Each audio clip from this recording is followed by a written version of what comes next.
Lisa, tell us a little bit about the Explorer series and it coming to 25 years.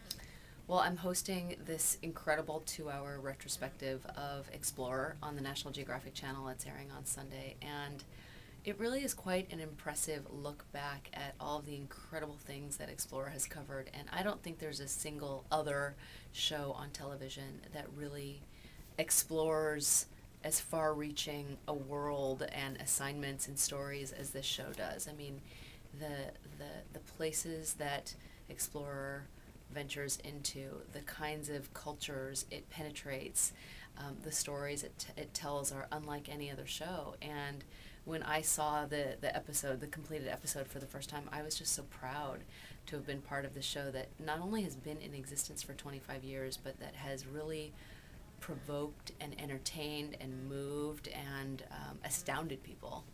Well, you're a young National Geographic correspondent. How do you feel about being asked to host this 25-year anniversary? I'm honored to have anything to do with National Geographic. I mean, it's an institution that's been around for over 100 years. It's the one magazine that my father has always had a subscription to. I remember as a kid, every month we'd get so excited about our new issue of National Geographic, and I think that National Geographic has taken it to new levels. And Explorer has really been able to maintain such an incredible level of integrity, and no matter where Explorer goes from week to week, you know you're going to get a good story and you're going to be taken somewhere that you would have probably never imagined going. Do you have a favorite National Geographic cover or an iconic image that sticks in your mind? Certainly the cover that sticks in my mind most is the photo of the Afghan girl. And when when National Geographic magazine went back with an Explorer crew to find that Afghan girl after 9/11, it was such an extraordinary discovery. But that face just sort of lives with me, and that exemplifies so much of what National Geographic does. Just those incredible images that only National Geographic can collect.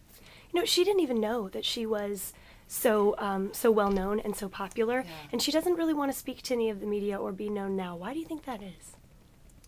Well, I think in this country and in the industrialized world, we have this desire to be in front of the camera and have our images plastered everywhere. But it may be shocking for people to know that there are some people in some parts of the world that actually don't like to be recognized, they don't like to be photographed, and they don't really want that kind of attention. And so it is pretty interesting that her image has made such an impression on people all over the world.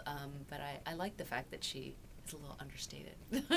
Well, let's turn the attention on Washington, D.C. Okay. If there were to be a focus on D.C., or we were to take the camera crews around this city, what would some of the images of this city that were iconic be, or what would we want to feature in D.C.?